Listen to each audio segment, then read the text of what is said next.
Percy comes running out before I get into the car to drive off with Josie. "Why aren't you having warriors escort you to your grandfather's?" he asks. "Humans couldn't hurt me." "What do you want, Percy?" I ask in a bored tone. "I need you to believe that it wasn't my idea to be with Ralyn.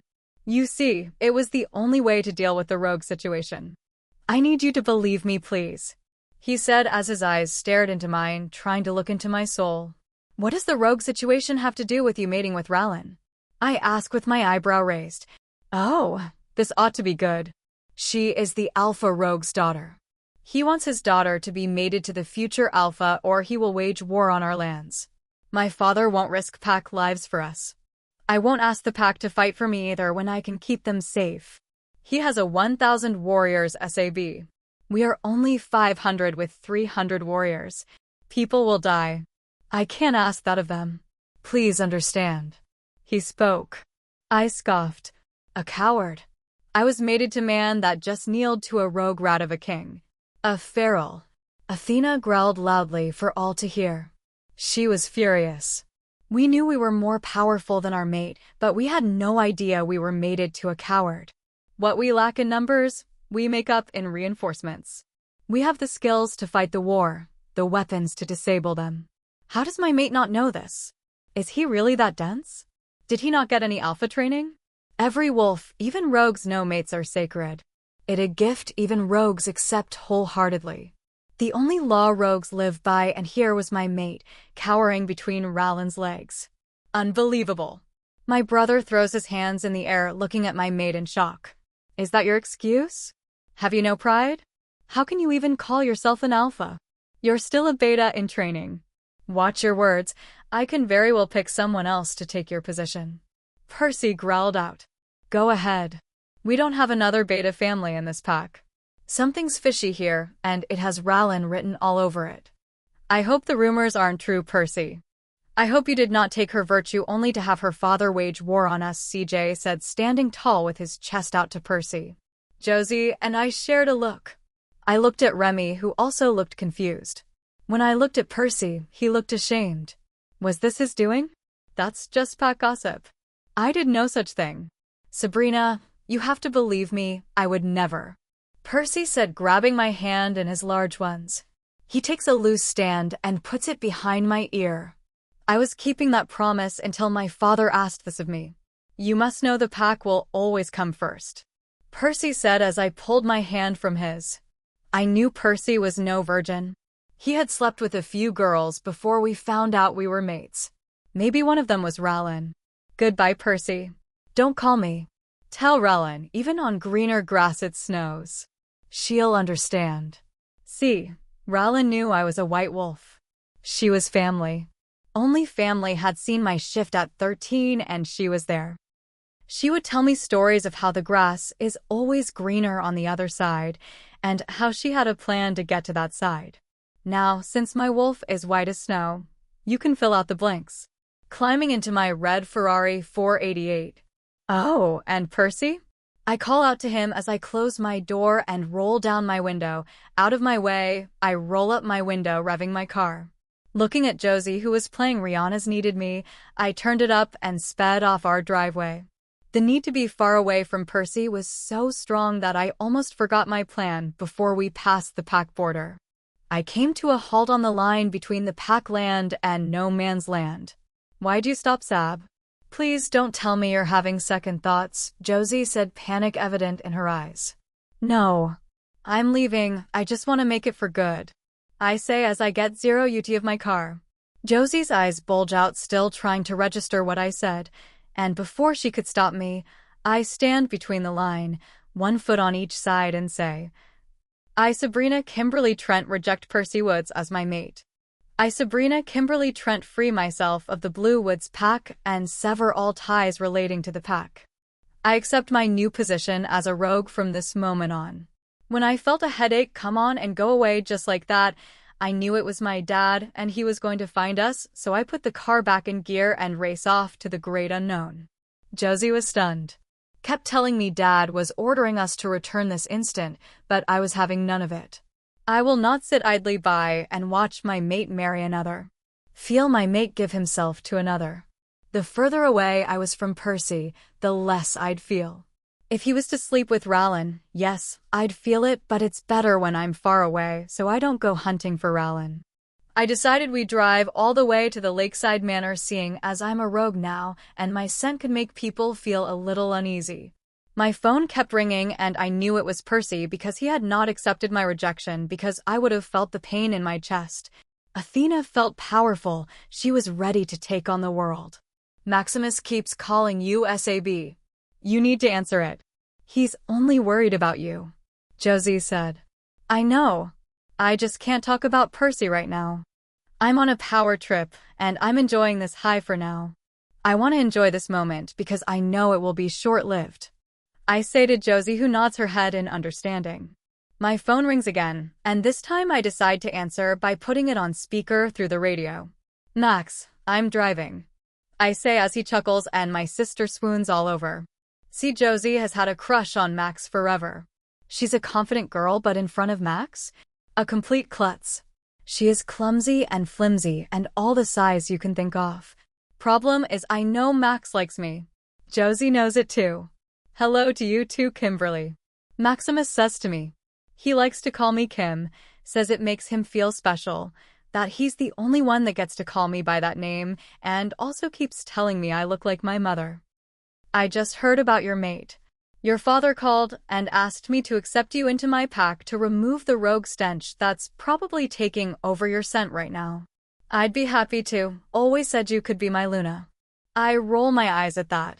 Pass by my pack before you go to Lakeside. My warriors know you're coming. He drops the line before I could respond.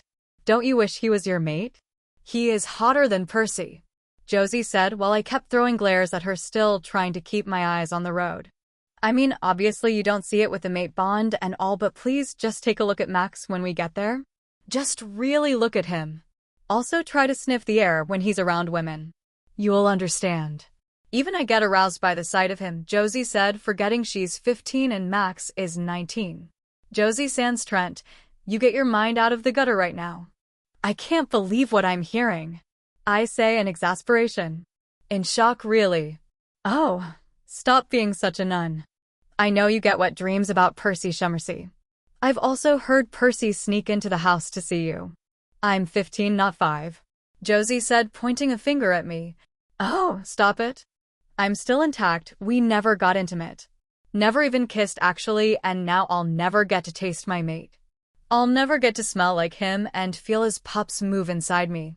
I whisper, but Josie heard me as a somber mood took over in the car.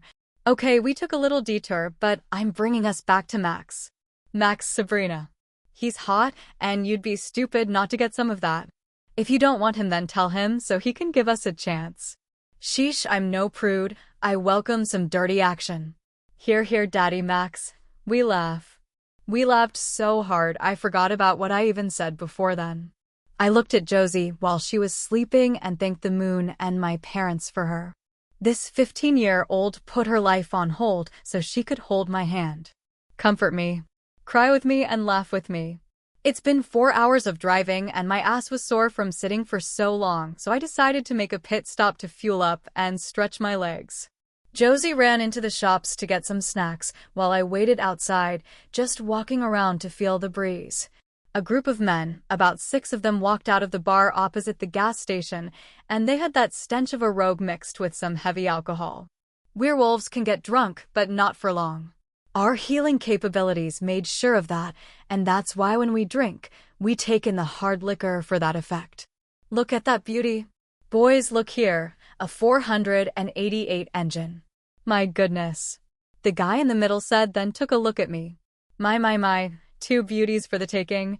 You have no scent, baby doll. Are you recently banished? Haven't had the time to relish in your freedom? I can show you a good time if you want, like I was their next meal. Rogues. I'm good, old man.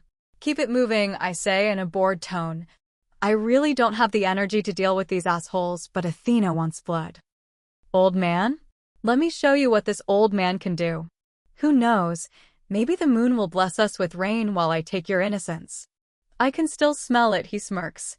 She-wolves release a scent when they are still intact, to appease their mate when they meet. Male wolves walk around their mate sniffing them to find that scent-off innocence. They take pride in that, knowing they will be the first and the last. No thanks. Like I said, keep it moving. I don't feel like fighting today. I have a long drive ahead of me and I'd like to keep blood of my clothes, I say, still in a bored tone. This man thinks he can intimidate me, but he's yet to learn who I am. I may not be able to shift into my wolf, but I can still have Athena's power to fight in human form. Fight? This girl thinks she can take us on, lads. How about that? They chuckle, making comments here and there.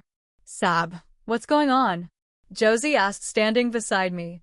This wrinkle of a ball thinks he can take my innocence. What do you say? Athena wants to play. I take 3, you take the other 3. I ask and Josie smiles. She knows I need to spill blood to feel better. My wolf needs this. She nods her head in agreement as she sets the snacks in the car before coming back to stand next to me. How about we time this? 30 seconds? She asks with a grin plastered on her face. I send her an even bigger one. 30 seconds, baby. Let's do this. I say out loud while getting in position. Letting my claws out. Oh, 2 for 1 special, boys. It is our lucky day today. We get the girls and the car. Sweetest. Mr. Ringleader says. Oh, I'm starting with him. I release my power to full max and so does Josie, making them stop their useless jokes and comments and look at us in awe. Not wanting to waste any more time, I run to Big Mouth and jump over him only to pull his head from his body in less than a second. I look at the rest of them, looks of horror on their faces. Josie takes this as an opportunity to take down the other 3 as I run to the others. I tried to not get any blood on me, but we are animals after all, though Daddy taught us to clean after ourselves, so I took a barrel from I don't know where and threw in all their limbs and heads into it and set it alight. This was much needed. My wolf was satiated for now. We felt alive.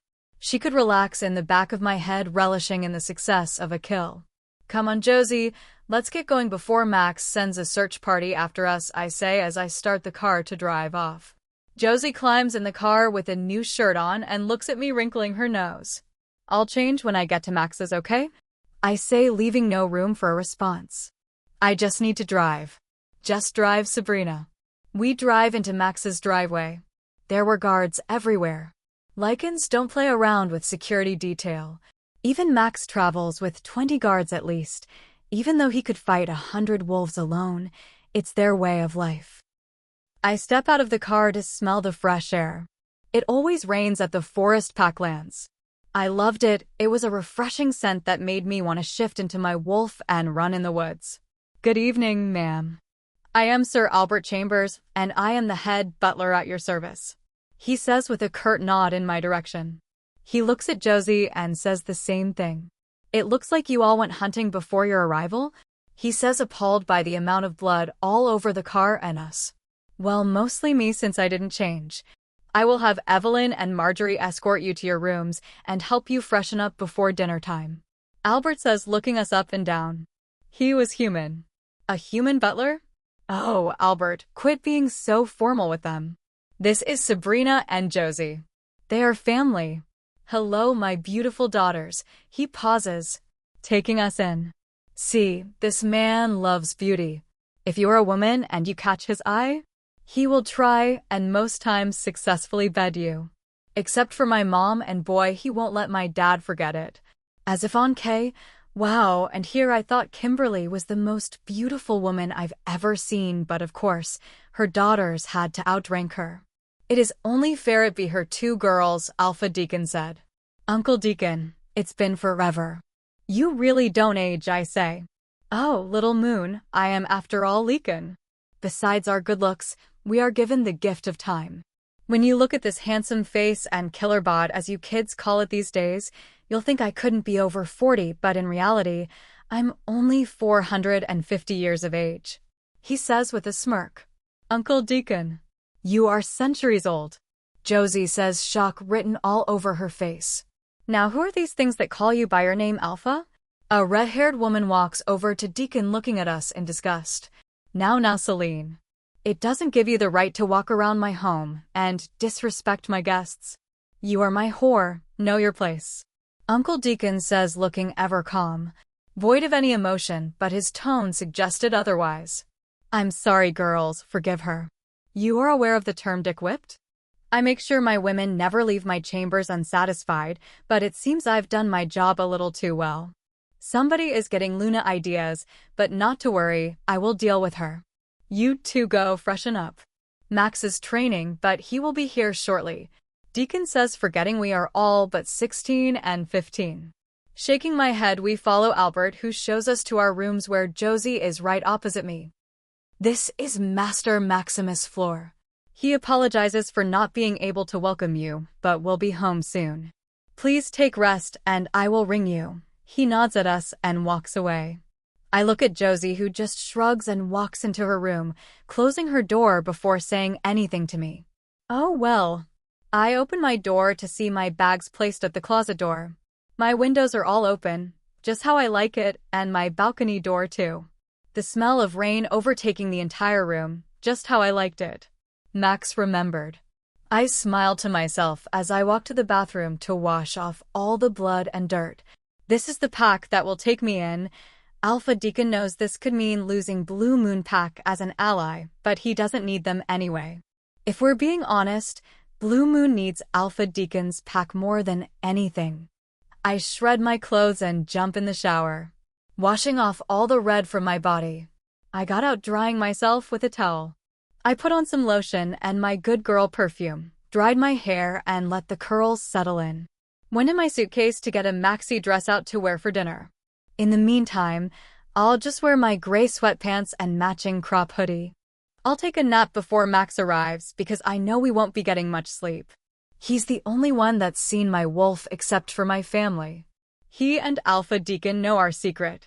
They don't believe we should be in hiding. In fact, they think it's crazy that a power so great should be hidden. Alpha Deacon let me run in my wolf on his land around his property. I feel free when I'm here. I drift off to sleep soon as darkness takes me in and I go in willingly. Please download Novels Ago and search the code in the upper left corner to continue reading.